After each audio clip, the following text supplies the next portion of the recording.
Good afternoon, everyone. I'm Lucas, VP of Sales at Rose Rocket, and today I'm joined with Matt Schrap, CEO of Harbor Trucking Association. Matt, we're talking today about a couple of things. Tell me, I've heard a lot about bottlenecks on the West Coast. What's causing that? Well, thanks, Lucas. I really appreciate the opportunity to be here. To be honest, pick your bottleneck. So many different things contribute to congestion, inefficiency. You have your normal congestion that exists on the freeways in Southern California and Northern California, Oakland. But then where we really think about some of those bottlenecks is on terminal, on the dock. Whether it's relative to turn times, whether it's container availability, whether it's appointment availability, all different sorts of things are going to contribute to somebody not being able to pull that box off dock. Most of the times, folks look at the trucker directly. It's like, help me fix this. Help me get through this issue. You're closest to the fire, so to speak. You're going to be able to make the best decisions to get me my cargo. But there's so many things out of the trucker's hands, as I mentioned, like appointment availability, cargo availability, general congestion down in the terminals. On average, for several months, we were over 90-minute average turn time just in LA Long Beach alone. So if it takes you an hour and a half just to get a single transaction completed, the likelihood of you getting back to the port to pick up another box is pretty slim. On average, we probably, across the harbor with all of our member companies, we're lucky to do one, if not two moves per day.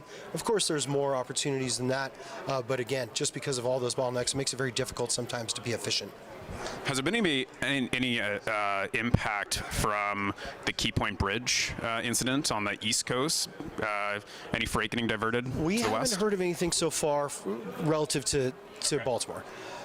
We're more of, experiencing some of the Red Sea diversion, a little bit of the Panama Canal. The Panama Canal's not experiencing as much container congestion.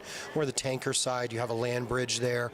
So from the Baltimore side, we haven't really seen a tremendous amount of diversion. Plus, it takes a couple weeks for stuff to be rerouted anyways. So at this point, my short answer would be no. At least according to my members, we haven't seen it yet. Yeah, awesome. Any strategies you can share to kind of help mitigate some of these bottlenecks? Absolutely. I think communication is the most important thing.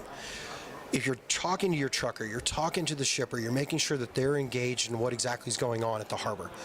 The truckers are going to be able to communicate with the terminals, understand some of the challenges that are there, again, with cargo availability. We have a phenomenon, especially in LA Long Beach and in Oakland, for Northwest Seaport Alliance for that matter, as we represent motor carriers up and down the West Coast. Doesn't matter what terminal you're at. Box comes off the ship, lands on the dock, it could be put into a closed area for several days.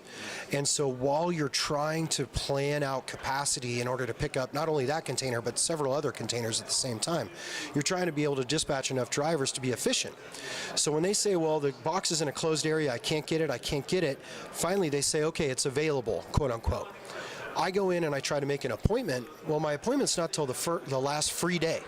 And so I had, 4 or 5 days of inability to pick up that container leading up to last free day. And now the only appointment I can get is on the second shift or on the night shift at a, let's say undesirable hour for some of our drivers, especially late into the early morning. So it can create some challenges there, right? When they say it's available, it doesn't necessarily mean it's retrievable. And so having that open line of communication, especially understanding either from the line, from the terminal, relative to customs holds, anything that's happening with that box, communicating that back to the drayman, and then having that drayman kind of provide more information to the shipper, broker, whomever about what the actual status of that cargo is. So I think really to help get over the bottlenecks, it's really about communications, because the more we all know, the better we'll all be at the end of the day. Absolutely. A couple of good strategies there. Anything else you want to share with logistics industry about what to look forward to in 2024? Sure. I don't know if it's to look forward to, but definitely to keep your eye on. California as being the bleeding edge of progressive policy, of course, with Washington and Oregon not very far behind. So on the West Coast, one thing that we've been dealing with especially is the push for zero-emission transportation solutions in drayage. In other words, battery electric, hydrogen trucks. So a lot of pressure has been put onto the motor carrier community by the regulatory side to look at upgrading that equipment into these, very new, very expensive technologies.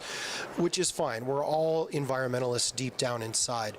The problem becomes is that the cost of entry into this equipment is so high, and then you have reluctance by shippers. While many talk a big game, they aren't necessarily willing to pay the extra premium that it's going to take to get a trucker into that zero emissions equipment, to make sure that there's available fueling, to make sure there's enough support, after sales support structure. So I think those things, again, it goes back to this communication issue, that as all these things are, these harebrained ideas that they're cooking up in Sacramento kind of trickle down to the end user, and especially on the trucking side, we're the closest to it. So again, communication is critical. I think that lends itself to accountability, and at the end of the day, we're all better for it.